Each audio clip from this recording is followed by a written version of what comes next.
Salut tout le monde, bienvenue à Blue Chip Prospect pour un autre podcast / vidéo. Aujourd'hui, on va faire un mock draft, un repêchage simulé, mais on va le faire d'une façon un peu plus spéciale. On va faire comme si j'étais le directeur général de chaque équipe, donc vraiment mes choix à moi pour chaque équipe. Donc, de la position 1 à la position 32, je vais me mettre à la place du directeur général de chaque équipe et je vais prendre le choix du joueur que moi je prendrais et non nécessairement le joueur qui fit le mieux et non nécessairement le joueur qui fit dans les rumeurs ou dans le type de joueur que ces équipes-là prennent en général. C'est vraiment mes décisions à moi. Et on va aussi faire un mock draft normal, mais ça va être dans un autre podcast, juste un petit peu plus loin. Un petit peu plus tard. Donc, on va commencer ça avec les Highlanders. Et les Highlanders ont eu le premier choix cette année dû à la loterie, les chanceux. Et ils ont vraiment juste deux choix ici. Dans le fond, ça pourrait être Michael Misa comme ça pourrait être Matthew Schaefer. Je sais qu'il y a des gens qui parlent de James Higgins parce que c'est un joueur de la place, un joueur qui vient de Long Island. Donc, ça ferait quand même du sens pour eux autres de prendre un joueur qui vient de l'endroit, un joueur qui n'a pas envie de quitter l'équipe parce que c'est l'équipe avec laquelle il a grandi, l'équipe qu'il a regardé quand il était jeune. Mais on oublie ça. James Higgins, je pense pas qu'il est dans le même tiers que les autres joueurs, dans le fond, que Michael Misa et Matthew Schaefer. La question ici, c'est à quel point est-ce qu'on pense que Matthew Schaefer est bon? Matthew Schaefer, il a joué 17 parties. Donc, c'est vraiment dur de pouvoir juger correctement son impact futur, de pouvoir projeter ce joueur-là dans le futur. Oui, il a été excellent dans les 17 parties qu'il a joué. Il a été excellent aussi au Mondial Junior. Pour moi, c'est le choix numéro 1. Mais je pense qu'il n'y a pas une grosse différence entre Matthew Schaefer et Michael Misa. Puis Michael Misa, c'est un joueur qui est beaucoup plus constant. Dans le sens que il a joué une saison au complet, il a joué 65 parties, il a fini avec 134 points. Dans le fond, on va faire une petite affaire spéciale là, ici. On va aller voir ici Michael Misa. Et puis on va aller voir où est-ce qu'il fit par rapport à d'autres joueurs, des joueurs précédents. Qu'est-ce que ça donne en termes de stats? Ça fait que si on va dans la OHL, ça, évidemment, c'est des filters qu'on peut utiliser quand on a un premium avec Elite Prospect. Donc, si jamais vous voulez avoir accès à ces filters-là, dans le fond, juste payer pour Elite Prospect, vous allez voir, vous allez avoir accès à un paquet d'affaires qui change vraiment la façon dont vous pouvez filtrer les données, filtrer les joueurs. Donc, vous allez à Draft Eligible. On va mettre au moins 10 parties minimum, comme ça. Là, ça va nous sortir évidemment les joueurs de cette année. Mais nous, ce qu'on veut, c'est les joueurs au moins comme des 25 dernières années. On va pas prendre l'histoire au complet de la OHL parce qu'on aura longtemps. Fait qu'on va aller ici, on va aller de l'an 2000 à l'an 2025. Comme ça, on va filtrer par point per game. Puis il se trouve où Michael Misa? Michael Misa se trouve ici. Il est égal avec Mitchell Marner. Il est au-dessus de Matthew Tkachuk, Taylor Hall, John Tavares, Cole Perfetti. Les joueurs qui sont, dans le fond, il est pratiquement égal avec Jason Spezza. Il y a 0.01 de différence.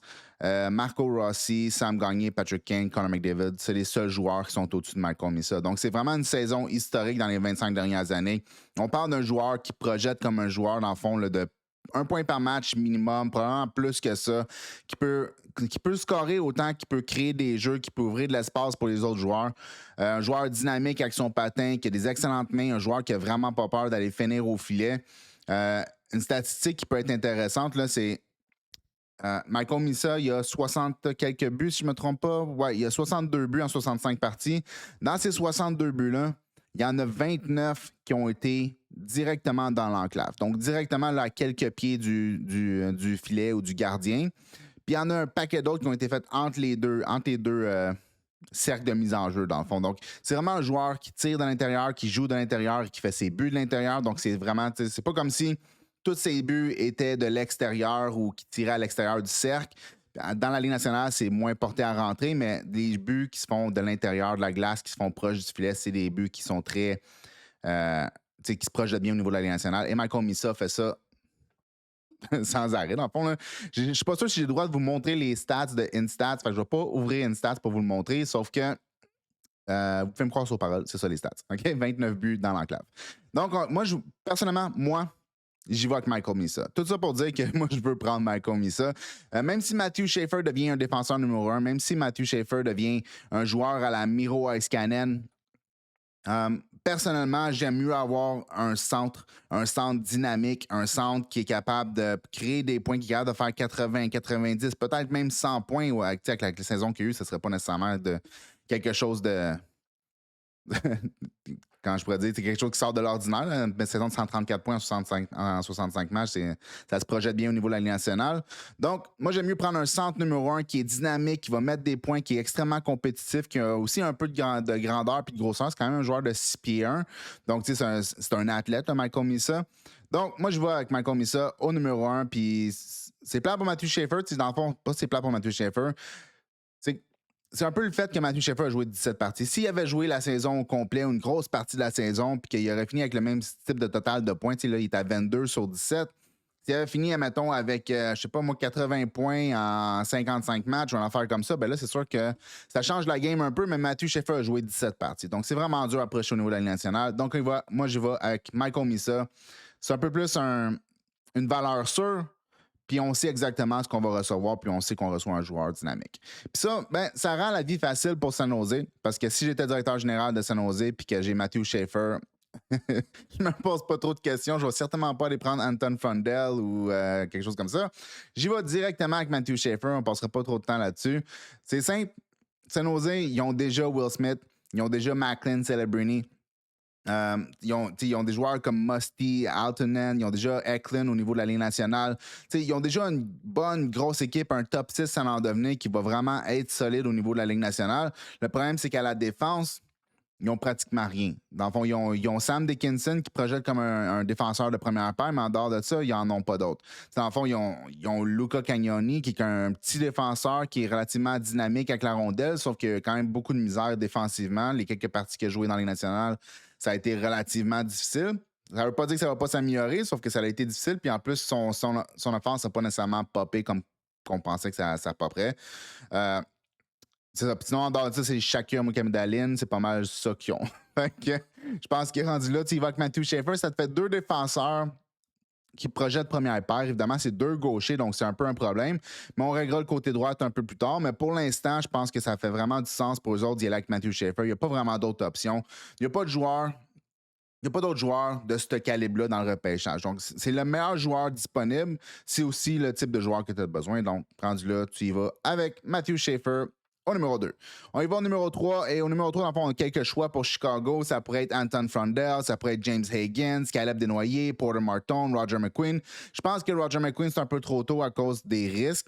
Évidemment, si le dossier médical revient clean, dans le fond, là, que comme quoi les blessures ne sont pas nécessairement toutes entrereliées les unes les autres, que c'est quelque chose qui peut bien guérir, que c'est pas comme un hernie discale qui va repopper à chaque année ou une affaire comme ça. Je pense que rendu là, ça peut faire du sens parce que c'est un joueur qui a un très haut potentiel. Il n'y a pas beaucoup de joueurs de 6 pieds 5 qui sont capables de créer des jeux comme qu'il fait, qui peut mixer playmaking, shooting, en plus d'avoir un power game. Sinon, il pourrait y aller avec un joueur comme James Higgins qui pourrait dans le fond être comme le deuxième centre avec Connor Bedard comme premier centre. Mais moi, personnellement, si je suis le GM de Chicago, j'y vais avec Caleb Desnoyers. Pas Caleb Desnoyers, j'ai juste lu le nom puis j'ai dit ça. J'y vais avec Porter Martin. Parce que Porter Martin, même si c'est pas un centre, c'est un joueur de 6 pieds 3. C'est un joueur qui patine correct pour sa grosseur. C'est un gars qui fait des jeux à la vitesse lumière. C'est pas un gars qui patine à la vitesse lumière, mais c'est un gars qui exécute à la vitesse lumière. T'sais, évidemment, c'est une exagération, là, mais c'est un gars qui a vraiment un sens du hockey extraordinaire. Il voit tout sur la glace. Il est un excellent playmaker, mais il prend ses décisions extrêmement rapidement. C'est pas quelqu'un qui a besoin d'avoir la rondelle longtemps sur son bâton, mais c'est aussi quelqu'un qui peut aller finir au filet. C'est aussi quelqu'un qui a un excellent tir, qui a un excellent catch and release. Dans le fond, là, le tir que quand tu reçois la rondelle, tu tires sur réception, mais sans être un lancer frappé. Vraiment, là... Moi, Porter Martin, je l'adore, là, fait que je pense que ça paraît. Fait que moi, je le mettrais dans mon équipe sur ma première ligne avec Connor Bedard, puis ma première ligne est réglée, dans le fond. Après ça, on passera au prochain pour aller essayer de trouver des joueurs pour la deuxième ligne. Ça se peut que Sacha Boisvert soit un centre de deuxième ligne. Ils ont Frank Nazar, qui est probablement un joueur de deuxième ligne. Fait que, tu sais, ils ont déjà des joueurs dans le pipeline qui se dirigent vers la deuxième ligne, mais je pense que Porter Martin, c'est un joueur futur de première ligne qui peut très, très bien fitter avec Connor Bedard. Donc, C'est ça. Je l'ai déjà sélectionné? Oui, ici. OK, donc, Porter Martone, c'est fait. Il s'en va à Chicago. C'est bien. Puis, tu sais, un peu comme je disais avec Michael Misa, qui a fini avec 29 buts dans l'enclave par rapport à ses 62 buts. Ben, Porter Martone, c'est encore mieux. Il a 37 buts. Puis, sur ces 37 buts, lui aussi, il en a 29 dans l'enclave. Donc, ça veut dire que le 3/4 de ses buts, ou le 2 tiers, 3/4, les deux de ses buts, sont dans l'enclave directement. Et le reste, c'est entre les cercles de mise en jeu. Donc, c'est vraiment, là, c'est un joueur qui se projette super bien au niveau de la Ligue nationale. Parce que contrairement à des joueurs qui sont un petit peu plus dynamiques avec la rondelle, c'est pas un joueur qui a besoin d'avoir la rondelle longtemps sur son bâton.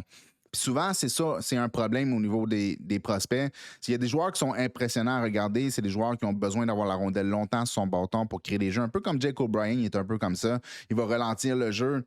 Il a besoin d'avoir la rondelle longtemps, puis de contrôler le jeu, puis de prendre une décision éventuellement. Porter Martone, les décisions sont prises avant qu'il reçoive la rondelle. S'il garde la rondelle, c'est parce qu'il y a quelque chose qui se développe. Il y a un sens de l'anticipation qui est vraiment, vraiment développé. Mais il y a aussi un sens du hockey qui est aussi vraiment, vraiment développé. Fait qu'il garde de prendre des décisions rapides avec la rondelle. Donc, c'est quelque chose qui se projette très, très bien au niveau de la Ligue nationale. Donc, numéro 3, Porter Martone, c'est fait. On y va avec les Mammouths. Les Mammouths. Les Mammouths de Utah. Comment on dit? On dit-tu Utah en français ou Utah? C'est une bonne question. Ici, dans le fond, encore une fois, on pourrait aller avec le joueur le plus... Le joueur, dans le fond, le plus talentueux, qui se projette probablement comme le joueur le plus offensif de ce qui reste dans les joueurs, c'est probablement James Higgins. Mais si j'étais le GM des Mammouths, mon Dieu, quel nom, les Mammouths. Si j'étais le directeur général, je pense pas que j'irais avec James Higgins parce que même si c'est un joueur qui probablement se projette comme un meilleur joueur offensif que la majorité des joueurs qui restent sur le tableau, ça reste un peu une copie de Logan Cooley. T'sais, ils ont déjà Logan Cooley qui va être un joueur de points par match, peut-être plus que ça, extrêmement dynamique avec ses pieds, extrêmement dynamique avec la rondelle sur son bâton, qui peut finir, qui peut faire des jeux, un super bon playmaker, un gars qui travaille fort aussi. C'est sûr que à sa grosseur, c'est un peu plus dur, surtout quand tu commences dans la Ligue nationale, mais plus que ça va avancer, plus qu'il va devenir un très, très bon joueur, puis qu'il va gagner ses batailles le long de la rampe, qui va aller d'un coin, qui va aller au filet, qui va se replier défensivement, qui va supporter sa défense. Ben, James Higgins, c'est un peu ça, mais en version un peu moins compétitive. Puis je pense que le patin est aussi un petit peu moins dynamique. Là. Logan Cooley, il est quelque chose en termes de patin. Fait que ça fait un peu comme deux joueurs back-à-back. Ça fait ton premier centre, c'est Logan Cooley, il est à 6 pieds, puis ton deuxième centre, ben, c'est James Higgins, puis il est à 5 pieds 11. Fait que ça fait pas une grosse ligne de centre. Ça fait deux centres qui sont quand même relativement similaires. Fait que moi, si j'étais le GM, j'irais avec un joueur un peu différent, puis j'irais avec un Caleb Desnoyers. Pour la raison que même si Caleb Desnoyers ne projette pas comme un joueur comme James Higgins en termes de output offensif, je pense que c'est un joueur qui va avoir plus d'impact sur la glace, du moins dans les deux sens. C'est un joueur qui va faire ses replis défensifs, qui va travailler très fort avec ses défenseurs dans le bas de la zone défensive, qui va supporter sa défense, qui va travailler fort. C'est un gars qui est plus gros. C'est pas un excellent patineur, c'est un patineur correct, mais c'est un excellent playmaker. C'est un joueur qui n'a pas peur d'aller dans le trafic, qui est capable de garder la rondelle aussi quand il va dans le trafic, capable de protéger la rondelle, capable de couper au filet. Il fait plein de bonnes choses, mais lui, c'est plus un joueur qui projette comme... C'est un peu comme un Nick Suzuki, si on veut, dans le sens qu'il va être très bon dans les deux sens de la patinoire. Il va être capable de marquer des buts, il va être capable de faire des jeux. Juste un joueur super intelligent, mais aussi avec des bonnes habilités offensives et des bonnes habilités défensives. Donc, ouais, Caleb Desnoyers, dans le fond, c'est un peu comme ça devient ton centre de match-up. C'est le centre que tu vas mettre contre les meilleurs éléments de l'autre côté parce qu'il va être capable un peu des lockdowns en même temps de créer de la possession puis d'amener le jeu de l'autre côté. Pendant que tu peux avoir Logan Cooley qui, lui, va être match-up contre des lignes, dans le fond, des lignes un peu plus facile à jouer contre.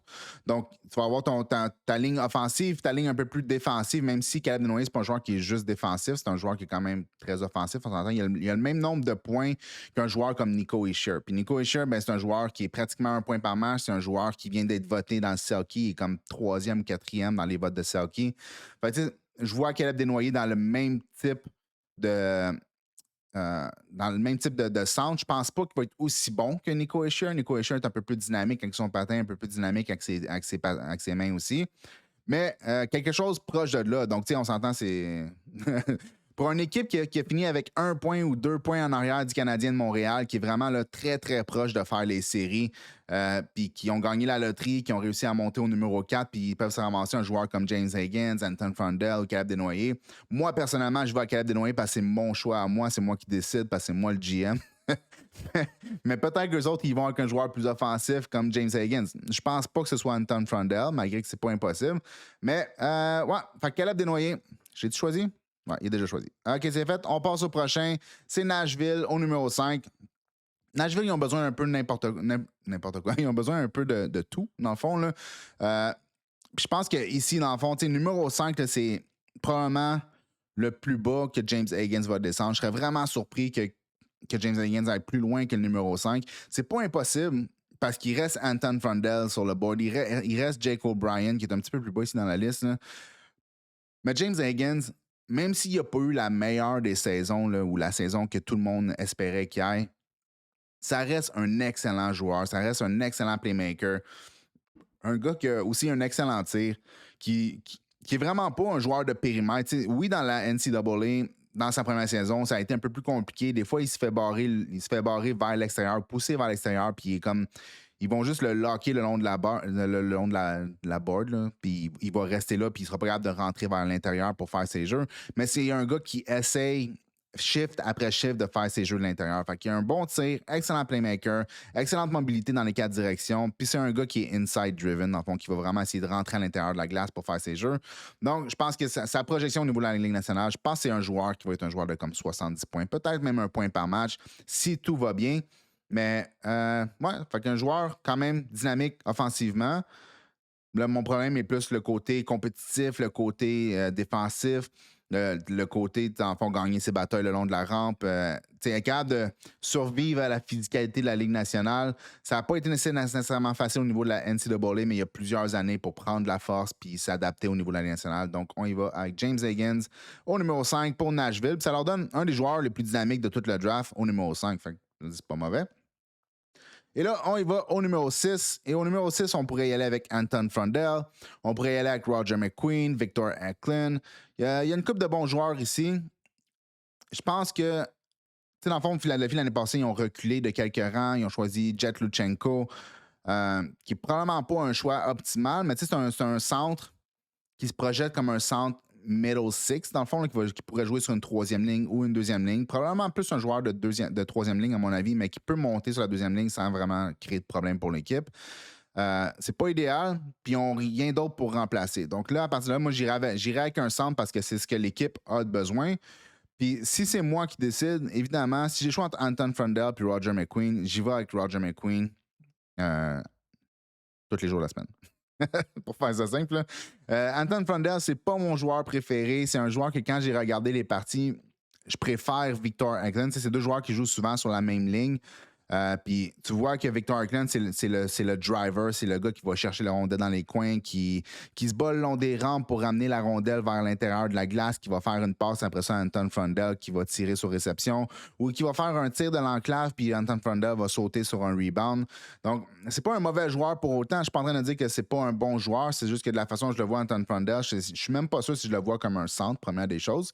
Mais si c'est un centre, est-ce que c'est vraiment un centre qui a une chance d'être un centre de premier trio? J'ai quand même relativement gros doutes là-dessus. Au niveau de transition, c'est vraiment pas excellent. Ça peut peut-être devenir meilleur dans la Ligue nationale parce que la distance est plus courte, il y a moins de glace à couvrir. Mais c'est pas mon joueur préféré. Donc, j'y vais avec Roger McQueen parce que lui, c'est un joueur que j'adore. C'est sûr que, tu sais, si on s'en va au Combine, puis on apprend que Roger McQueen, c'est une blessure qui va être récurrente ou que toutes ces blessures au courant des 2 dernières années sont toutes reliées ensemble. C'est sûr que là, ça met un frein là-dessus, puis on y va avec un autre joueur, mais moi, j'y vais comme si, dans le fond, le dossier médical il est clean. Puis on risque d'avoir un peu d'informations là-dessus parce que j'ai un nouveau podcast avec The Prospect Don. Évidemment, c'est un podcast qui est en anglais, par contre, mais il partait aujourd'hui, justement, au Combine. Il y a eu les crédits de la Ligue nationale pour pouvoir aller au Combine, en fond, donc il va pouvoir poser des questions. Je ne sais pas s'il va avoir... Au moins, il va savoir un peu les rumeurs, il va pouvoir parler avec des gens, voir un peu... Peut-être qu'est-ce qui se passe avec Roger McQueen, c'est quoi sa blessure, est-ce que c'est sérieux, est-ce que c'est pas sérieux. On va peut-être avoir des nouvelles au courant de la semaine. On va en parler dans le prochain podcast, mais c'est un podcast anglophone parce que lui, il est de Chicago, donc il va pas me parler en français, évidemment. Donc, ou sinon, peut-être que je reviendrai là-dessus dans un prochain podcast francophone pour donner de l'information, dans le fond, là, par rapport à ce qui s'est dit, c'est quoi les rumeurs, puis ainsi de suite. Donc, c'est ça, Roger McQueen pour Philadelphie. On passe au prochain. Et next, on y va avec les Boston Bruins. Puis ici, dans le fond, il y a encore une fois plusieurs choix. Ça pourrait être un joueur comme Victor Eklund, ça pourrait être un joueur comme Anton Frundell, Jake O'Brien, Brady Martin. S'ils veulent y aller avec un joueur qui est extrêmement physique et quand même un certain potentiel offensif, ça va être un joueur comme Brady Martin.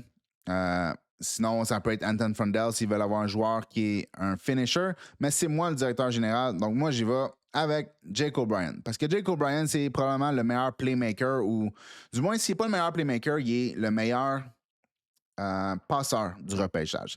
Il n'y a personne qui peut faire des passes comme lui à travers les patins, à travers les bâtons, à travers le trafic, envoyer des passes flat sur la glace avec le bon poids, la bonne vélocité, des passes parfaites, un peu à la Berkeley Gatton l'année passée, qui était vraiment excellent pour faire des passes. Ben, c'est un peu la même chose, mais plus deceptive. Dans le fond, là, il est capable de cacher son jeu.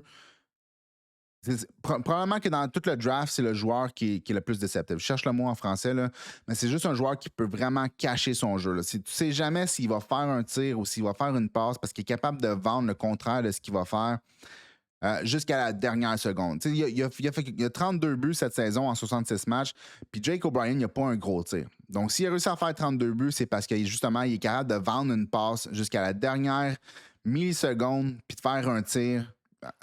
Puis le goaler, il s'attendait vraiment pas à ça. C'est vraiment ça qui est bon avec lui. C'est que non seulement il a le talent pour exécuter des passes de haut niveau, il est aussi capable de vendre un jeu complètement différent de ce qu'il va faire. C'est vraiment, vraiment excellent. Des fois, il garde la rondelle un peu trop longtemps sur son bâton. C'est un gars qui est porté à ralentir le jeu, donc il va avoir du travail à faire avec Jake O'Brien. Il va falloir comme augmenter son pace, augmenter la vitesse avec laquelle il joue. Pas nécessairement la vitesse de son patin, parce que son patin est correct, puis plus qu'il va prendre de la force dans ses jambes, plus que ça va devenir plus explosif. Donc, c'est pas nécessairement ça. Le problème, c'est plus à quel point que chaque jeu doit être ralenti. Donc, c'est un joueur qui va avoir besoin d'apprendre à jouer avec du pace, mais c'est quelque chose que tu peux apprendre à un joueur. Tu sais, s'il y a déjà le talent, s'il y a déjà la vision, s'il y a déjà le sens du hockey pour exécuter des jeux puis des passes de vraiment haut niveau, généralement, tu lui fais jouer une année, 2 années de plus dans la OHL, tu l'amènes dans la AHL quand c'est fini, puis le gars, t'es capable de se faire apprendre à jouer plus rapidement. Donc, je pense pas que c'est un problème. C'est sûr que si tu demandes à un gars qui n'a pas nécessairement le même niveau de talent d'apprendre à jouer plus rapidement, c'est une autre chose. Mais quand tu as un gars de ce niveau de talent-là, ben, je pense pas que c'est nécessairement un problème. Donc, moi, si j'étais le directeur général de Boston, je prendrais le bet sur Jake O'Brien. On passe au prochain. Le prochain, c'est Seattle. Et Seattle, ben là, rendu là, on a Anton Frundell encore, on a Victor Eklund. Je serais quand même surpris qu'Anton Frundell descende jusque-là parce que je pense qu'au niveau de la Ligue nationale, les gens l'aiment beaucoup. Moi, personnellement, je l'aime moins probablement que la majorité des gens de la Ligue nationale, j'imagine. Je n'ai pas parlé à une tonne de personnes à la Ligue nationale, fait que je ne pourrais pas dire. Mais je pense que c'est là que la glissade finit, dans le sens que Seattle, depuis qu'ils existent, ils n'ont jamais pris un défenseur en première ronde. Ils ont pris Matty Berniers, ils ont pris Shane Wright, ils ont pris Berkeley Catton. C'est ça, ils n'en ont pas. Dans le fond, là, je pense que le défenseur le plus haut qu'ils ont pris, c'est vraiment Riker Evans là, dans leur année, dans leur premier repêchage. Donc, probablement qu'il serait dû pour un défenseur, puis il y a Radim Murtka qui serait disponible, il y a Jackson Smith, il y a Keishan Aitchison qui serait disponible. Mais je pense qu'à un moment donné, c'est là que ça devient un peu trop bas pour Anton Frundell. Il y a quand même une différence, selon moi, en termes de talent entre Radim Murtka et Anton Frundell. Donc, si j'étais le GM, j'y vais avec Anton Frundell au numéro 8. Et on passe au prochain. Et le prochain, c'est Buffalo. Buffalo, si j'étais pas le GM, j'imagine qu'il irait avec Victor Eklund parce que c'est leur type de joueur. Il y a des joueurs de 5 pieds 11, 6 pieds qui ont un talent, qui sont bons, mais ils ont comme plusieurs joueurs dans le même frame. Là, ils ont Yuri Kulich, Zach Benson, Noah Oslin. Ils ont déjà plein de joueurs. L'année passée, ils ont pris Konsta Elenius. C'est tous des joueurs comme de 6 pieds et moins, relativement bons offensivement. Je pense qu'à un moment donné, il faut passer à autre chose. Donc, c'est pour ça que je remplace leur GM aujourd'hui. Puis qu'on va y aller avec quelque chose qui a un peu plus de besoin. Puis c'est un joueur comme Radim Murka. Est-ce que c'est le choix le plus sexy? Est-ce qu'on laisse un petit peu de talent sur la table en passant sur Victor Eklund? Probablement que oui. Sauf que Buffalo, à un moment donné, il faut qu'ils choisissent des joueurs pour gagner. Puis t'arrêtes d'avoir des. Faut t'arrêter de toujours prendre le même joueur puis espérer de créer un alignement qui va se battre dans la Ligue nationale, qui va se battre pour une place en série, puis qui va aller se battre en série avec 18 joueurs de 5 pieds 11 qui sont offensifs. À un moment donné, il faut que tu passes à autre chose. Donc, même si on laisse un petit peu de talent sur la table avec Victor Eklund, Radim Murka, ça reste un prototype qui est très rare. C'est un défenseur de 6 pieds 6 qui patine très bien, qui couvre beaucoup de glace avec son patin et son bâton, qui est très agressif, pas nécessairement avec constance. Il y a des parties avec lesquelles c'est un peu plus difficile, mais généralement, c'est un joueur qui est bien, qui est bon physiquement, qui patine bien défensivement, patine bien offensivement, qui prend un peu plus de risques maintenant. Non, c'est le contraire. Au début de la saison, il prenait un peu plus de risques. Il y avait quelques erreurs dans ses breakouts ou dans sa transition, son jeu offensif. Ça s'est calmé un petit peu. Puis je pense qu'il faut qu'il trouve un peu comme le juste milieu, dans le sens que en ce moment, il est un peu plus vanné qu'il était au début de la saison, ou du moins quand il est arrivé en Amérique du Nord. Il faut qu'il trouve entre les deux. Dans le fond, marcher la ligne où il est capable de prendre des risques une fois de temps en temps quand le risque est calculé pour être capable d'amener un peu plus d'offense. Comme aussi, des fois, il faut qu'il soit capable de prendre la décision qui est simple, puis c'est de, dans le fond, reset en arrière du filet, puis on ramène les joueurs, puis on repart le breakout, dans le fond. Donc, Radim Murka, c'est un joueur qui projette très, très bien défensivement, qui a probablement aussi un certain upside en transition et offensif. Mais tu sais, c'est pas un joueur qui va se ramasser avec 50 points au niveau de la Ligue nationale, quelque chose comme ça. C'est vraiment pas ça. Tu prends Radim Murka pour sa défense et la transition et l'offense va venir un petit peu avec. Mais c'est probablement plus un joueur dans le style de 30 points qu'un joueur de 50 points, mettons. Donc, Radim Murka qui s'en va à Buffalo. Finalement, un joueur différent pour eux autres. Et on passe au prochain. Et les prochains, c'est Anaheim. Puis Anaheim, à partir de là, ils ont, je pense, 2 joueurs sont moi qui aimeraient bien avoir. Puis ça serait soit Victor Eklund ou Brady Martin. Évidemment, Anaheim, c'est des joueurs. C'est une équipe qui aime la physicalité. Je suis quelqu'un qui aime la physicalité, donc je serais porté à prendre un joueur comme Brady Martin, sauf que je pense que à partir de là, on laisse un peu trop de talent sur la table. Même si Victor Eklund, c'est un joueur de 5 pieds 11, 161 livres. Brady Martin, c'est pas comme s'il est bien, bien plus gros. Là. On s'entend, c'est un joueur de 6 pieds, 175 livres. Donc, il n'y a pas une grosse différence. Mais Victor Eklund a plus de talent en tant que tel, plus de talent offensif, du moins là, avec ses mains, la façon qu'il crée ses jeux, la façon qu'il va chercher les rondelles en fond de territoire puis qui ramène la rondelle vers le milieu de la glace. C'est vraiment. Victor Eklund, il est dans un tiers plus élevé que Brady Martin en termes de offensive output dans le futur. Sauf que est-ce que ça va marcher au niveau de la Ligue nationale dû à son 161 livres? Est un peu là la question. On peut pas lui dire de ralentir son jeu puis d'arrêter d'être le joueur qui est, parce que dans le fond, tu vas choisir Victor Eklund pour le joueur qui est un joueur extrêmement compétitif. S'il y a un joueur dans ce draft-là qui peut ressembler à un futur Seth Jarvis, c'est probablement Victor Eklund parce que c'est un gars qui a la vitesse, c'est un gars qui a les mains, c'est un gars qui a les habiletés de finir au milieu de la glace, c'est un gars qui a un excellent tir, qui a une excellente vision, qui n'a aucun problème à jouer dans le trafic, qui n'a aucun problème à jouer physiquement, même s'il pèse juste 161 livres. Donc, il y a un style de jeu qui se projette très bien au niveau de la Ligue nationale, que les directeurs généraux vont adorer au niveau de la Ligue nationale. Un peu, comme je dis, comme un Seth Jarvis dans le même sens. Je dis pas qu'il va être aussi bon que Seth Jarvis, il n'y en a pas beaucoup de Seth Jarvis. Sauf que s'il y a un joueur qui peut arriver là, ça va être lui. Puis Brady Martin, je pense pas qu'il a cette capacité-là. Je pense pas qu'il a ce niveau d'offense-là. Dans lui, dans le fond. Donc, moi, si je suis Anaheim, même si j'aime la physicalité puis que Brady Martin, il en amène pas à peu près, j'y vais avec Victor Eklund parce qu'il y a quand même un tiers ou deux de plus côté offensif. Donc, Victor Eklund au numéro 10. On passe au prochain. Pittsburgh, numéro 11. Ici, en fond, je pense que, je pense que le meilleur joueur qui reste, c'est probablement Carter Bear. Sauf que Carter Bear, avec le fait qu'il s'est fait couper le tendon d'Achille avec un patin, ça dépend, en fond, du dossier médical. Un coup rendu au combine, qu'est-ce que ça a l'air, son patin, comment que ça revient, il est rendu où dans son développement. Je sais qu'il a recommencé à patiner, mais tu sais, à quel point ça l'a repris, à quel point il peut patiner sans douleur, à quel point il y a la même flexibilité au niveau du tendon d'Achille. Euh, c'est important parce que quand tu patines, la dernière poussée est faite dans le fond, en étirant ton pied, en poussant avec le edge de ta lame, dans le fond, avec tes orteils. Puis si tu as moins de mobilité dans ton tendon d'Achille parce qu'il est cicatrisé, ben, tu perds cette force-là. Puis Carter Bear, c'était déjà pas un joueur rapide. C'est pas un joueur, dans le fond, qui s'est amené jusqu'au hockey en utilisant son patin. C'est un joueur qui a des bons skills, c'est un joueur qui est compétitif, c'est un gars qui, tu sais, dans le fond, qui est extrêmement impliqué physiquement le long de la rampe, dans les coins, en avant du filet.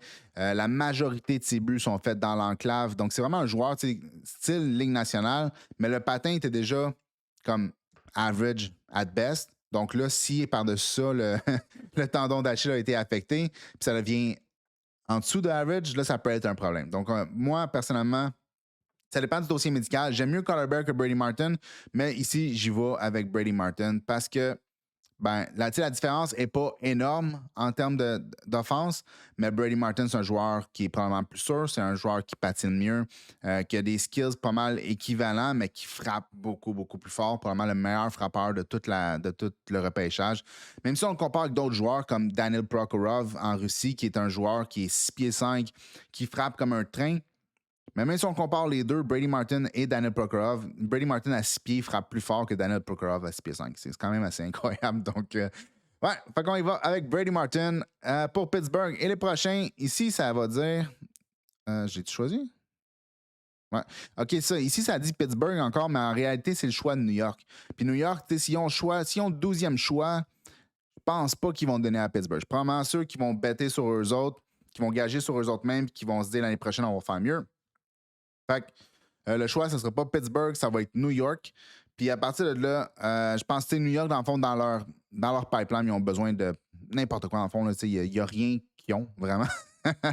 L'année passée, ils ont pris A.J. Emery, le gros défenseur, comme 6 pieds 4, on en parle comme ça, droitier, mais qui n'a absolument aucune habilité offensive dans son jeu. Je pense qu'il y a 2 points dans toute la saison. Donc, cette année, on va y aller d'un autre côté. On va y aller avec un défenseur du côté gauche, mais on va y aller avec un défenseur qui a beaucoup plus d'habileté offensive.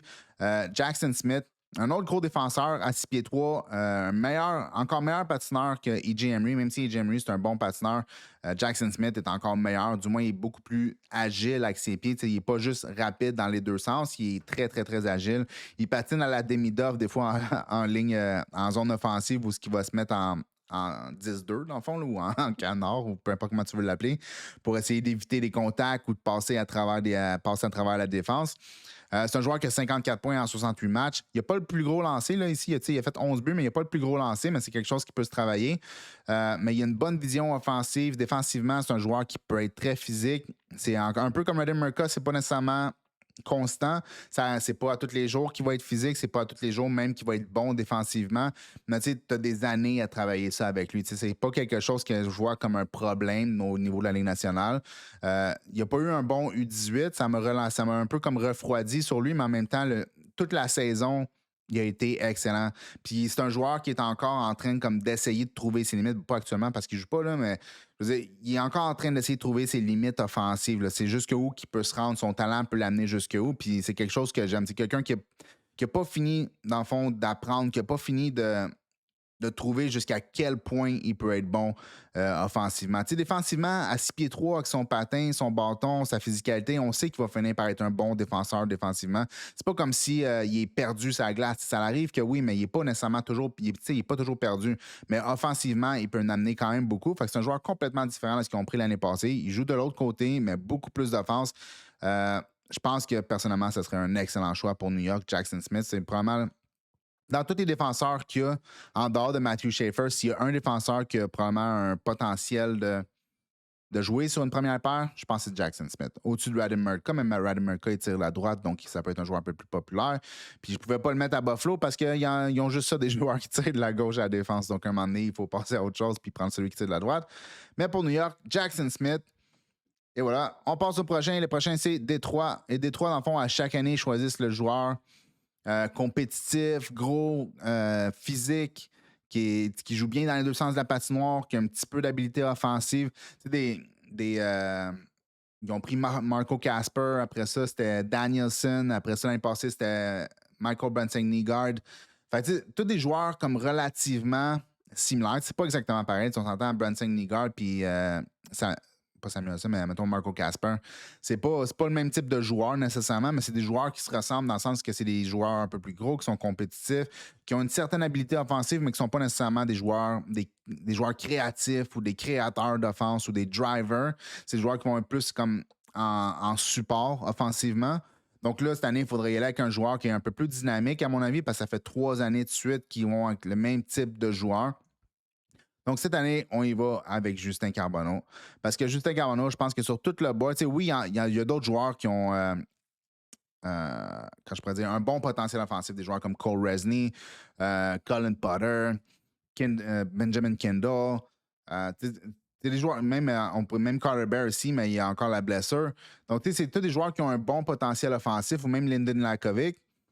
Mais je pense que dans tous ces joueurs-là, c'est celui qui a le plus haut potentiel offensif, c'est Justin Carbonneau.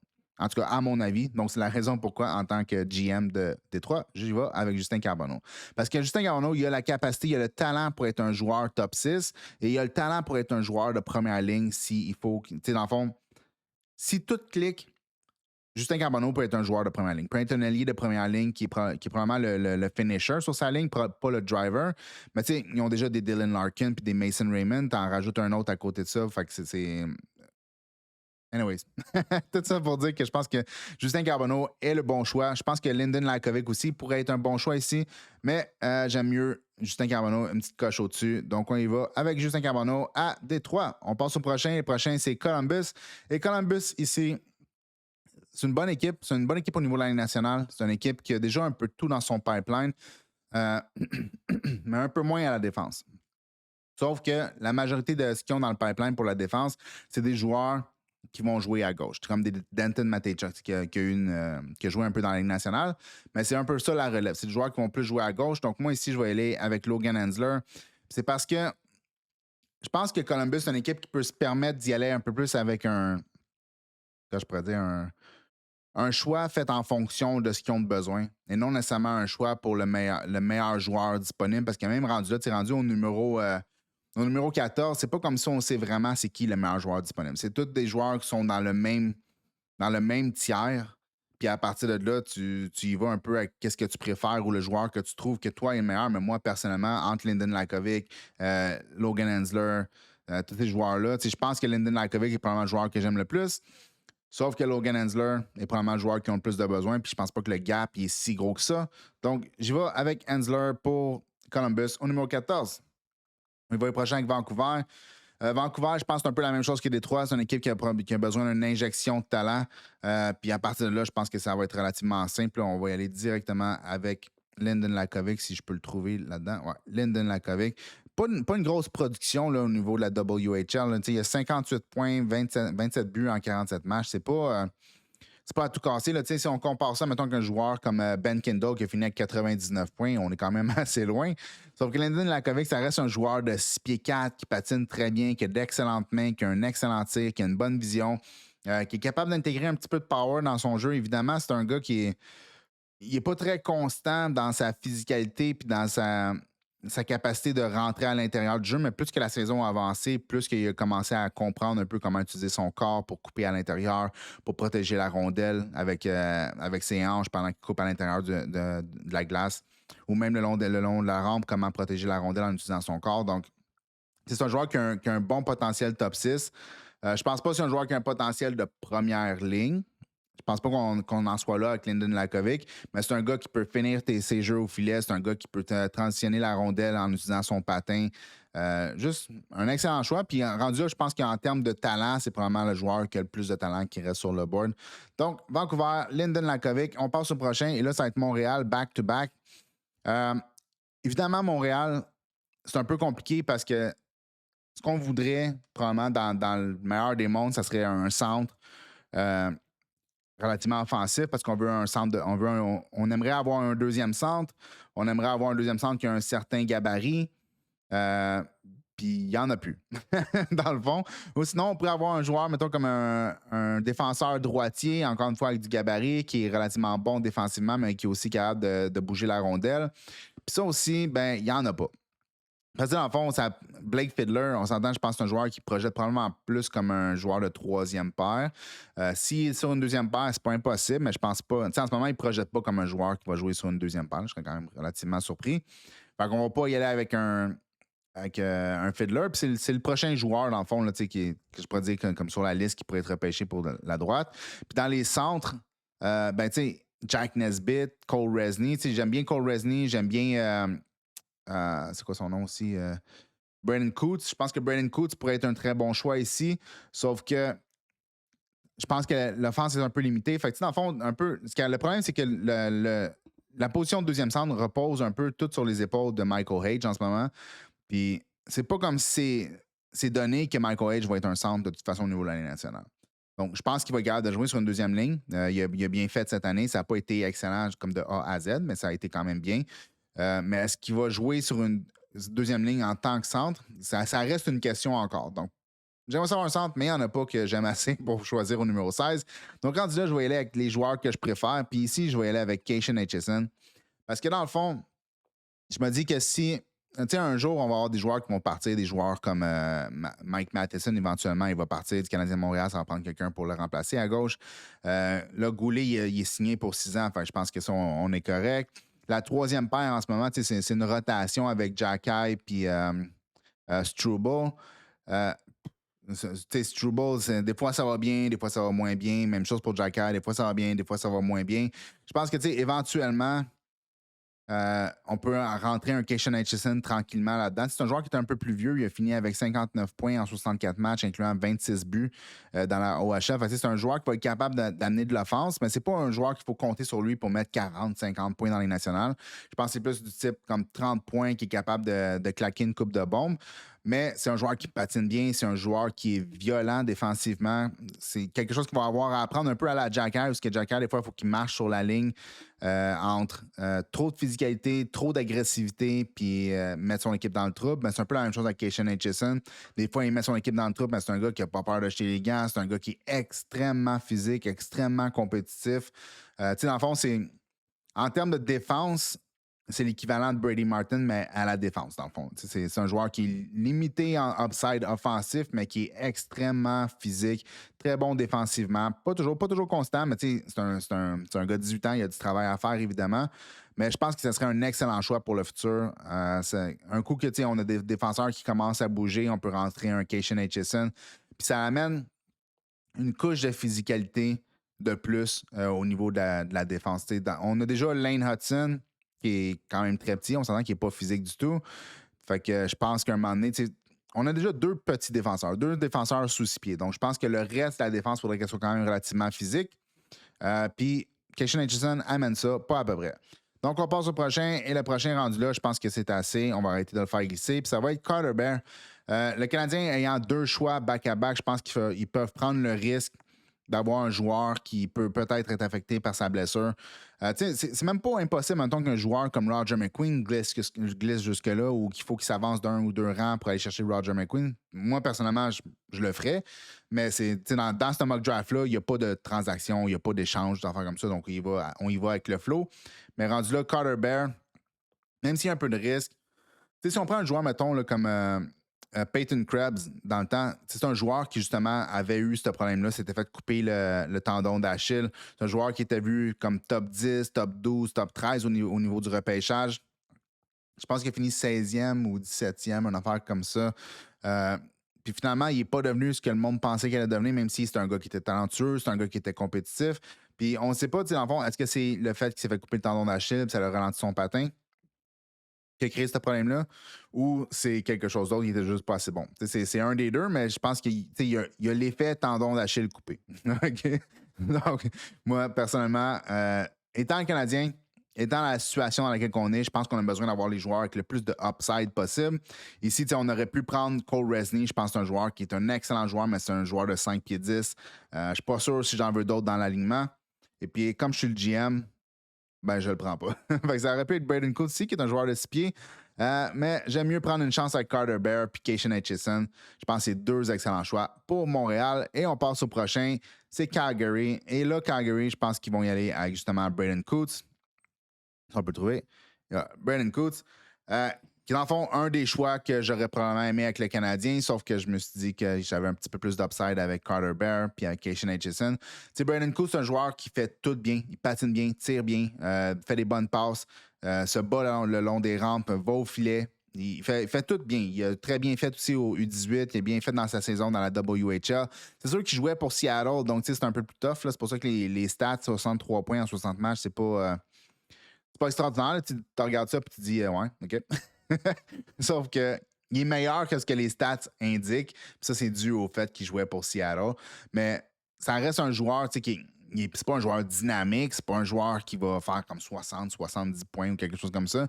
Mais ça reste un centre, selon moi, de middle six qui amène un certain élément offensif. Donc, un très bon choix ici pour Calgary. Puis en plus, Calgary, c'est un. L'année passée, ils ont fait beaucoup de choix basés sur le talent, des Zane Perek puis des affaires comme ça. Donc, je pense que cette année, on peut y aller un petit peu plus safe, y aller avec un joueur qu'on sait qui va se rendre à la Ligue nationale, mais qui a aussi un certain upside là, offensif. Là, on y va avec le prochain, puis ça va être Saint-Louis. Ouais, Saint-Louis. Puis ici, on va y aller avec Malcolm Spence. Malcolm Spence, dans le fond, c'est un joueur qui est bon dans les deux sens de la patinoire. C'est un joueur qui est très, très, très intense. Pas toujours constant dans son intensité, mais quand il est extrêmement intense. Il se bat pour chaque rondelle. Chaque bataille de rondelle est personnelle pour lui, puis il faut qu'il gagne à chaque fois. C'est vraiment. Côté combativité pour la rondelle, c'est dur de trouver mieux dans ce repêchage-là. C'est sûr qu'en termes d'offense, je ne sais pas ce que ça va donner. Je ne sais pas jusqu'où ça va se rendre. Il y a 73 points en 65 matchs. C'est un des joueurs les plus vieux de tout le repêchage. Je pense qu'il est né en septembre, une affaire comme ça, ou en octobre peut-être. Fait que c'est vraiment proche du deadline. Fait ouais. C'est un bon choix. C'est un choix limité en offense, sauf que c'est un joueur qui va amener beaucoup d'intensité, beaucoup de jeux défensifs. C'est un peu quand je pourrais dire, le Branson Nygaard de l'année passée, ça serait probablement Malcolm Spence. Je pense pas qu'il a le même tir, sauf qu'il est quand même capable d'avoir un petit peu d'offense, un peu comme Branson Nygaard. Donc, c'est ça. On passe au prochain. Le prochain, c'est Columbus encore. Puis Columbus, on avait déjà choisi quelqu'un pour eux autres. Puis c'était. Juste retourner en arrière. Columbus. On avait pris Logan Hensler. Fait que là, dans le fond, on va pas y aller tout de suite avec un autre défenseur, selon moi. On va y aller avec quelque chose qu'on sait qu'il aime. Puis que j'aime aussi. Parce que dans le fond, on pourrait y aller avec un joueur qui a mis beaucoup de points sur le tableau, comme un Benjamin Kendall. Mais c'est un joueur de 5 pieds 10. Puis ils en ont déjà une coupe de petits joueurs. Tu sais, des Gavin Brindley, puis des Jordan Dumais. Ils en ont déjà une coupe dans le pipeline, des joueurs qui ont été très explosifs offensivement, qui ont bien fait, mais qui ont un problème de gabarit. Fait que je pense pas qu'ils en ont besoin d'en rajouter d'autres dans leur pipeline. Rendu là, moi, j'irais avec Jack Nesbitt. Dans le fond, ils ont déjà une ligne de centre qui va être assez bonne là, avec Adam Fantilli puis Caden Lindstrom. Puis là, tu rajoutes là-dedans un Jack Nesbitt qui est un autre gars de 6 pieds 4 qui a un peu de misère avec le patin, mais qui a des bonnes mains, qui joue bien offensivement, qui a gagné la confiance de son coach plus que l'année avançait, plus que les playoffs avançaient, plus que dans le fond, il s'est fait donner du temps de jeu. Donc vraiment un gars qui, probablement middle six en termes de centre, peut-être qu'il a une chance de se rendre comme un joueur top 6, mais ça va prendre une certaine amélioration dans son patin.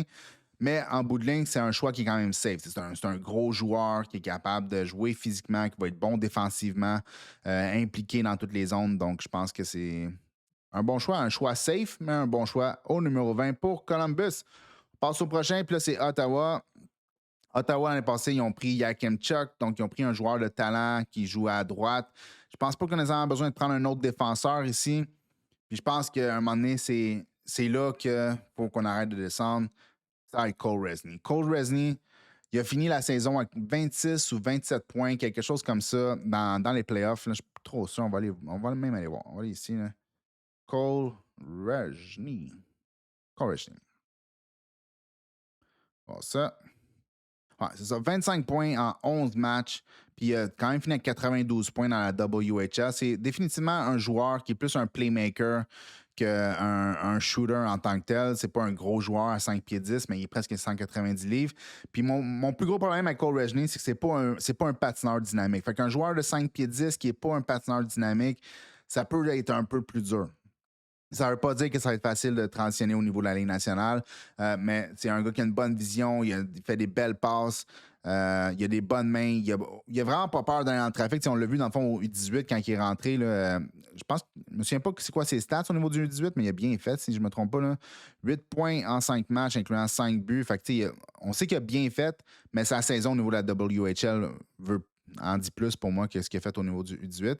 Juste un excellent joueur qui se transporte bien au niveau de la Ligue nationale, mais ça va prendre un step dans son patin pour qu'il soit capable de faire ce qu'il fait au niveau de la WHL dans la Ligue nationale. Donc, on passe au prochain. Ça va être au numéro 22, ça va être Philadelphie. Et ici, un autre joueur, je pense qu'on va bêter encore sur du upside parce que Philadelphie, c'est ça qu'ils ont besoin, dans le fond. Puis, je pense que si on pourrait prendre un joueur là, comme un Colin Potter. Ouais. Colin Potter. Parce que Colin Potter, dans le fond, c'est probablement le patineur le plus dynamique. C'est un joueur qui est dans le même gabarit que Cole Rejny. C'est un gars de 5 pieds 10, mais il est un peu plus léger, comme 175 livres, une affaire comme ça. Il a joué dans la NCAA, évidemment. Il a joué à Arizona State, fait que c'est pas une grande université de développement, là, on s'entend. Mais quand même, il a joué dans la NCAA à 18 ans. Excellent patineur. Il a des excellentes mains, excellent tir. C'est pas le meilleur des playmakers, c'est plus un finisher qu'un playmaker. Mais c'est un gars qui, avec le temps, va trouver des façons de s'amener plus au filet. Ça a été un peu difficile, évidemment, c'est sa première saison dans la NCAA. Il joue contre des joueurs de 20, 21, 22, 23, 24 ans. Donc, ça peut être difficile des fois, surtout quand tu es 5 pieds 10. Mais il va finir par trouver des façons de prendre avantage avec son patin, avec ses mains, pour aller finir des jeux plus dans l'enclave ou plus vers le milieu de la glace. En ce moment, c'est un peu ça le problème, c'est qu'il prend beaucoup de tirs de l'extérieur, mais la majorité de ses buts sont créés à l'intérieur. Donc, à un moment donné, c'est comme le déclic qui va se faire qu'il faut qu'il soit à l'intérieur pour faire ses buts si ses tirs de l'extérieur ne fonctionnent pas. Puis il y a les atouts pour y réussir. C'est juste une question, à un moment donné, il faut qu'il réussisse à trouver des façons de se rendre au milieu. T'sais, en ce moment, quand il attaque contre un joueur de 22 ans, c'est un peu plus facile pour le gars de 22 ans de bloquer le gars de 17-18 ans, même s'il a un bon patin. Donc, il va en prendre une couple d'années. Je pense que ce ne sera pas nécessairement facile pour lui de transitionner au niveau de la Ligue nationale, sauf que c'est un joueur qui a un très, très bon potentiel. Tu sais, Colin Potter, il a un potentiel de top 6. Ça se peut que ça ne fonctionne pas, que ce soit juste un middle 6, sauf que c'est un gars qui a un potentiel de top 6. Puis tu le mélanges avec comme un Jet Luchenko à Philadelphie, mais ça te fait deux joueurs back-à-back là, qui sont des excellents patineurs. C'est pas juste des bons patineurs, c'est des excellents patineurs. Donc, probablement, tu sais, les deux, dans le fond, tu prends. Tu prends Jet Luchenko l'année passée, c'était probablement un des meilleurs patineurs, sinon le meilleur patineur de toute le draft. C'est un peu la même chose cette année avec Colin Potter. C'est pas le meilleur patineur, il est comme deuxième ou troisième, mais je pense que c'est le meilleur selon moi. Du moins, c'est le plus complet et dynamique de tous les patineurs. Il est vraiment, vraiment beau à voir. Ouais, fait que Colin Potter pour Philadelphie. On avance. Rendu au numéro 23 à Nashville. Ici, dans le fond, bien évidemment, tu sais. Rendu là, Blake Fiddler, je l'ai à peu près dans ce coin-là, numéro 23. Puis Blake Fiddler, ben, c'est un gars de Nashville. Il est né à Nashville. Donc, rendu là, moi, si je suis GM, j'y vais avec ce gars-là parce que, first, c'est un défenseur qui tire de la droite. Fait que c'est toujours quelque chose qu'on peut avoir de besoin. C'est un gars de la place. Puis, c'est pas comme s'il y a bien des joueurs avec une tonne de potentiel ou d'upside offensif ici. Là, dans le fond, celui qui en aurait le plus, probablement, c'est le défenseur Cameron Reed. Mais Cameron Reed, ça reste un défenseur comme de 6 pieds, qui bouge bien la rondelle, mais qui n'a pas vraiment une tonne d'identité. Là. Donc, mais en même temps, je pense que sa glissade va arrêter pas mal ici à Los Angeles. Mais pour Nashville, Blake Fiddler, je pense que c'est un excellent fit. Non seulement dans les besoins, mais aussi parce que c'est un gars de 6 pieds 4. Il a besoin de prendre un step avec son patin, encore une fois, mais sauf que c'est un gars qui a, surtout au 18, qui a montré qu'il a des mains pour ouvrir des lignes de passe puis ouvrir des lignes de tir. Il a fait beaucoup de beaux petits jeux à la ligne bleue où il a fait 2-3 fakes puis envoyé une rondelle au filet pour créer des avantages, créer des chances de marquer de bonne qualité. Puis c'est des jeux qui se transposent bien au niveau de la Ligue nationale. Tu n'as pas besoin d'être un Lane Hudson tout le temps. Lane Hudson peut faire Lane Hudson parce qu'il est capable de le faire, mais Blake Fiddler ne pourra jamais faire ça. C'est la seule façon d'ouvrir des lignes de passe. Ça va être d'utiliser 2-3 petites tapettes puis de bouger avec son bâton pour ouvrir une ligne de passe, dans le fond, ou une ligne de tir vers le filet pour un rebound ou pour une déflexion. Donc, c'est ça. On y va avec Blake Fiddler, Nashville. Puis numéro 24, ben, je l'ai déjà dit, ça va être Cameron Reed. Parce que dans le fond, à un moment donné, Cameron Reed, c'est un défenseur qui est qui a un bon potentiel offensivement. Il me fait penser un peu à Fowler à Anaheim ou dans le temps qu'il était à Anaheim. Euh, mais en même temps, je ne sais pas quand je pourrais dire. C'est un gars qui compétitionne bien. C'est un excellent patineur. Euh, il est bon offensivement, mais il n'est pas dynamique offensivement. Je me demande un peu son identité et où. C'est un gars de 6 pieds. Même s'il défend bien, il n'est pas physique. C'est pas un gars que tu peux compter sur lui pour faire le ménage dans l'enclave ou des affaires comme ça, ou bloquer le monde le long des rampes ou aller dans un coin gagner ses batailles. Euh, c'est un gars qui va défendre d'une façon intelligente, qui va bouger la rondelle d'une façon intelligente, mais je ne sais pas jusqu'à quel point il peut amener de l'offense au niveau de la Ligue nationale. Donc, c'est un joueur qui manque un peu d'identité. Je me demande un peu qu'est-ce qu'il va être au niveau de la Ligue nationale. Sauf qu'en termes de talent, à un moment donné, on est rendu là. Dans le fond, Cameron Reed, c'est un joueur qui est probablement plus dans le coin de comme 16-17 en termes de ranking. Sauf que c'est ça. C'est de trouver un peu c'est quoi qu'il va faire au niveau de la Ligue nationale. Est-ce qu'il est assez bon pour, mettons, être sur un deuxième power play, être dans un top 4, puis être bon défensivement, puis bouger la rondelle? C'est un peu là la question, mais à un moment donné, à numéro 24, on prend une chance, puis on y va avec Cameron Reed pour LA. Après ça, c'est Chicago ici, puis on va continuer dans le fond de se grossir un petit peu. On a pris Porter Martin au numéro 3. L'année passée, ils ont pris Sacha Boisvert, mais avant ça, ils ont pris tous des joueurs de 5 pieds 11 ou 6 pieds maximum qui sont des bons patineurs, des Moore, des Nazar, des Kanserov. Tous des joueurs qui ont du talent, qui ont un excellent patin.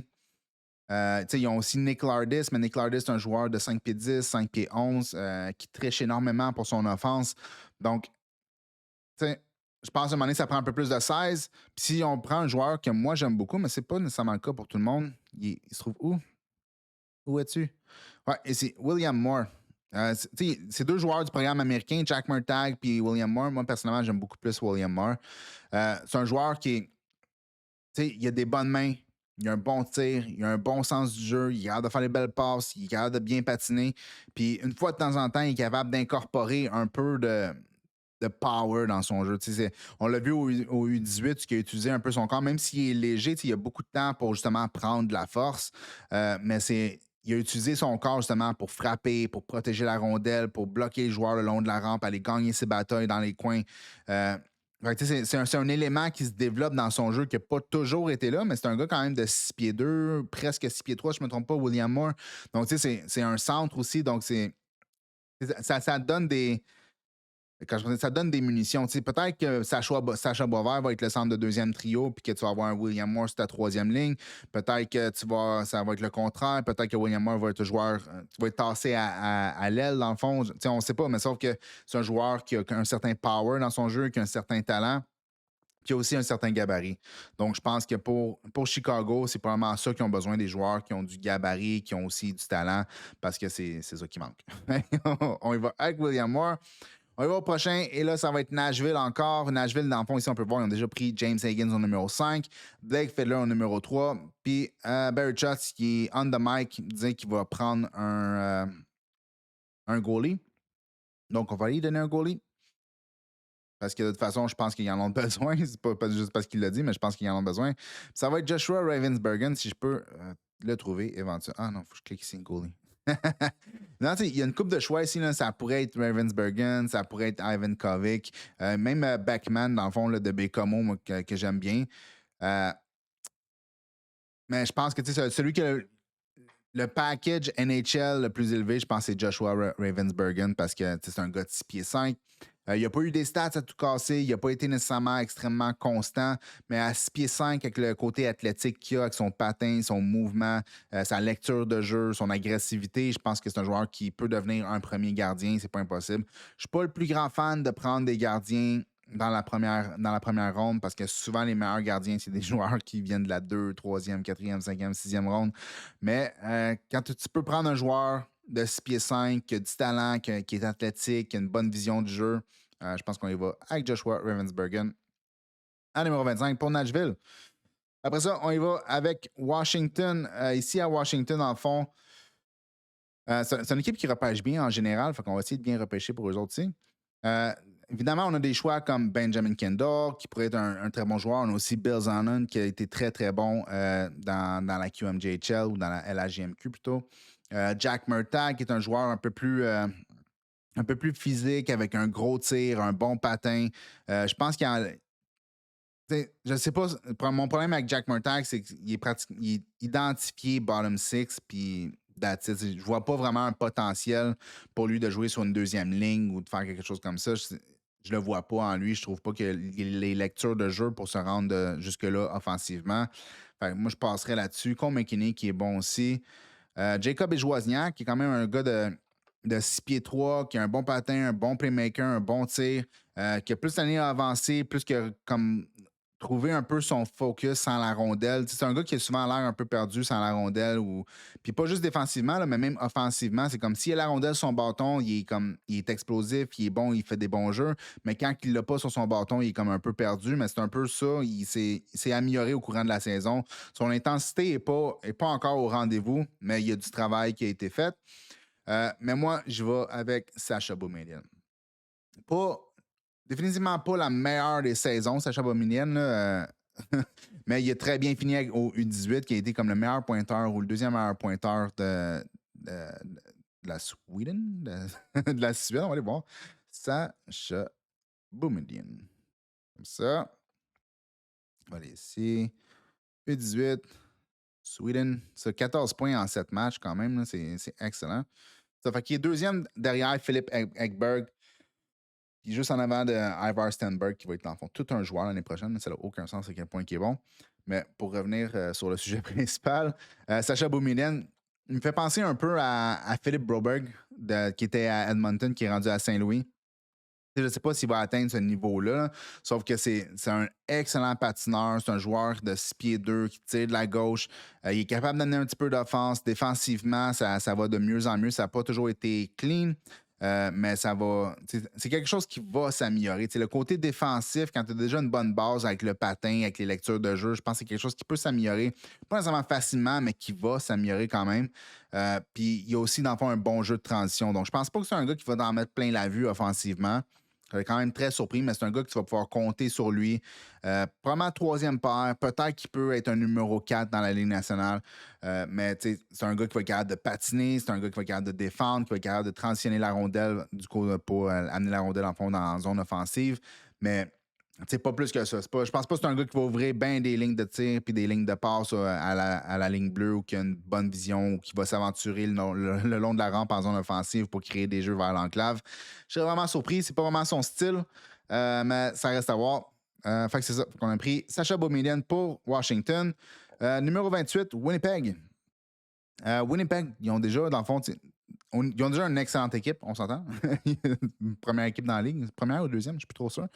Je pense pas qu'on va y aller avec un joueur américain parce que les joueurs américains, du moins dans les prospects, comme McGorty qui a voulu sortir de là, fait qu'on va y aller avec un joueur canadien ou européen, ou peu importe. De toute façon, c'est pas comme s'il reste des Américains qui sont vraiment comme explosifs sur le tableau. Il n'y a personne là-dedans que tu dis Ah, ça me prend lui à tout prix. Vraiment pas. Je pense qu'on va y aller avec le upside rendu là parce que c'est probablement ça qu'ils ont besoin dans le pipeline des joueurs de upside. Je pense que Bezonon, il fait très bien, mais on va y aller avec Benjamin Kendall. Parce que 99 points en 65 matchs, incluant 35 buts, c'est pas quelque chose que tu trouves au 28e rang généralement. Oui, il est 5 pieds 10, mais c'est un très, très bon patineur. Comparativement à Cole Resney, que lui a eu 92 points en même nombre de parties approximativement, il a des bons pieds, mais il n'a pas des excellents pieds. Benjamin Kendall, il a des excellents pieds. Je pense pas qu'il est un aussi bon de playmaker. Je pense pas qu'il a les mêmes habiletés de voir la glace, mais ça reste quand même un joueur qui est explosif sur patin, qui a des bonnes mains, qui va au filet, qui est ultra compétitif. C'est une des choses que j'aime, c'est les trois petits joueurs de cette année, là, les Kendall, Resney, Benjamin Kendall. C'est tous des joueurs compétitifs, c'est tous des joueurs qui comprennent qu'il faut qu'ils se dirigent au milieu de la glace pour créer de l'offense au niveau de la Ligue nationale. Puis tu vois que leur jeu est centré sur améliorer cette partie-là. Puis, je veux dire, à 99 points en 65 matchs, je pense que c'est un excellent bet à prendre pour Winnipeg. Après ça, on passe au 29e rang. Ça va être la Caroline. Caroline, généralement, qui aime y aller upside, upside, upside. On va pas y aller upside, upside, upside, mais on va y aller quand même avec un excellent joueur. Ça va être Bill Zonon. Un joueur qui est agressif, un joueur qui est physique, un joueur qui malgré le coup de patin qui a l'air un peu tout croche des fois, se rend du point A au point B avec une bonne vitesse. Je pense même pas que c'est un mauvais patineur pour autant. Je pense juste vraiment que c'est plus la technique qui laisse à désirer, mais la vitesse en tant que telle est plus que correcte. L'explosion a probablement besoin d'un petit peu de travail, mais pas plus qu'il faut. C'est pas comme si c'est un détriment à son jeu. Fait que c'est ça. Fait que Bill Zonon, c'est un joueur aussi qui est capable de mettre des points sur le tableau. C'est un gars qui va bien jouer défensivement, qui est physique, qui est agressif. Donc, tu sais, à un moment donné, ça prend des joueurs qui ont un peu plus de chances de se rendre au niveau de la Ligue nationale. Puis je pense que Bezonon, c'est un prototype de joueur qui va se rendre au niveau de la Ligue nationale parce qu'il fait tout bien. Il a un bon gabarit. Puis comme j'ai dit déjà, il patine bien, il est agressif, il est bon défensivement, il est physique, côté offensif, c'est un bon playmaker, il fait des bons jeux. Il n'a pas toujours les meilleures lectures de jeu. Des fois, c'est un peu plus difficile, mais en bout de ligne, ça va très bien quand même. Donc, Bezonon pour la Caroline. Après ça, au numéro 30, ça va être San Jose. Puis San Jose, dans le fond, on a déjà pris Matthew Schaefer au numéro 2. Puis on va continuer de faire quelque chose avec cette défense-là parce qu'ils en ont besoin. Puis on va y aller avec le prochain joueur ici qui serait... Il est où? Il est ici. Henry Broustevics, un joueur, dans le fond, qui tire de la droite, 6 pieds 1, des bonnes stats quand même, 42 points en 67 matchs, incluant 10 buts à London, dans le fond, là, on s'entend. Puis j'ai un joueur à London, tu sais, qui va être très bien développé parce que c'est une excellente équipe de développement, sinon la meilleure équipe de développement sur la planète. Puis tu sais aussi que les joueurs un peu plus jeunes, généralement, ont moins de temps de jeu. Ils comptent pas sur ces joueurs-là beaucoup, dans le fond, là, dans le fond, les Knights. Là. C'est une équipe qui aime utiliser ces joueurs un peu plus âgés avec un peu plus d'expérience pour se rendre loin en playoff. Puis ça apparaît parce que Henry Broustevics s'est fait couper ses minutes dans les playoffs. Fait que c'est soit qu'ils n'ont aucune confiance en Henry Broustevics ou soit qu'ils font la même chose qu'ils font toujours, c'est-à-dire ils coupent les minutes des joueurs qui sont plus jeunes. Moi, j'irais pour la deuxième option, malgré que c'est pas le joueur le plus solide défensivement. C'est pas le gars qui fait les meilleures décisions avec la rondelle. Des fois, il fait des choix un peu trop risqués. Ça peut amener à des turnovers dans zone défensive ou en zone neutre. Il peut créer dans le fond, des contre-attaques en surnombre, dans le fond. Là. Fait il y a du travail à faire avec Henry Broustevics parce que sinon, il ne serait pas là, rendu au numéro 30. Sauf que pour ce qui est de San Jose, je pense qu'on arrête un peu de choisir des joueurs dans le fond d'avant. On y va avec la défense. Puis c'est pas comme s'il reste une tonne de défenseurs. Ça aurait pu être, mettons, comme un Max Psanishka ici, qui est un joueur de 6 pieds 4, qui patine quand même correct, qui est capable de bouger la rondelle. Ça a été un petit peu plus difficile là, cette année. C'est pas nécessairement facile son arrivée au Canada. Mais en bout de ligne, il est quand même bien fait. Mais je pense qu'il y a un bon potentiel avec Max Psanishka. Mais je pense qu'un gars comme Henry Broustevics a un peu plus de potentiel offensivement. Fait que c'est ça. On y va avec Henry Broustevics au numéro 30 pour San Jose. Après ça, c'est Calgary encore au numéro 31. Puis eux autres, on avait déjà pris Braden Coates au numéro 18. Puis ici, on va faire comme ils ont fait l'année passée, puis on va y aller avec du upside, puis le plus de upside possible. Il reste plus bien de joueurs. Là. Jack Murtagh, Ivan Ryabkin, Milton Gastrin, qui est quand même très bon. Jacob Iswazniak, qui est quand même qui a un bon potentiel, mais qui doit en démontrer plus côté constance, côté focus avec la rondelle, sans la rondelle. Nathan Bem, qui a un bon tir. Il y a des petits joueurs là, comme Cameron Schmidt. Moi, je ne toucherai pas à ça en première ronde, c'est sûr que non. Adam Benak, même chose, c'est un autre joueur de 5 pieds 7 qui est super bon, par contre. J'aime beaucoup Alexander Vjarovski. Personnellement, c'est un des joueurs que je serais porté à prendre en fin de première ronde, mais je pense que ça reste quand même un risque. Même s'il a bien fait, il a bien fini la saison dans les playoffs, dans la KHL, je pense que c'est quand même risqué, mais en termes de talent, il est incroyable. Il y a aussi Riker Lee qui est extrêmement talentueux, mais qui a des problèmes de patin, par contre. Mais je pense que le joueur que j'aimerais avoir aussi, ils l'ont juste pas. Dans le fond, là, il est juste comme pas là-dedans. Puis c'est Vaclav Nestrasil. Dans le fond, un joueur qui joue dans la USHL, qui fait 6 pieds 5, qui patine très bien, qui a des bonnes mains, qui est agressif, qui est physique. C'est un prototype joueur. Quand je pourrais dire, c'est un peu comme le Jim Montgomery. Ou même pas lui, dans le fond, c'est plus. J'essaie de trouver le nom de la personne qui me fait penser, mais en tout cas, je l'ai sur le bout de la langue, mais je suis pas capable de m'en souvenir. Là. C'est juste un gros gars avec un bon patin, des bons skills, qui finit au filet. mais c'est une projection. C'est pas un gars que tu regardes en ce moment et tu te dis, ah, c'est un joueur de la Ligue nationale. C'est un gars que tu dis, tu peux prendre ses attributs, ses éléments physiques, son athlétisme, puis dire, on peut faire de lui un joueur top 9 dans la Ligue nationale. Puis peut-être même plus que ça, dû à son physique et à son patin. Mais il y a du travail à faire. Donc, c'est pas quelque chose de sûr. Mais moi, c'est un joueur que j'aime beaucoup.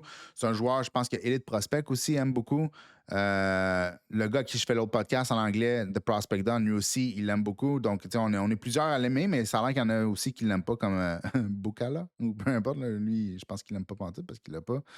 À moins que. En tout cas, peu importe. Il n'est pas là, fait que je ne pourrais pas le noter ici, sauf que ça va être Vaclav Nestrasil au numéro 31 pour Calgary. Et après ça, on finit ça avec le numéro 32, puis ça va être Philadelphie.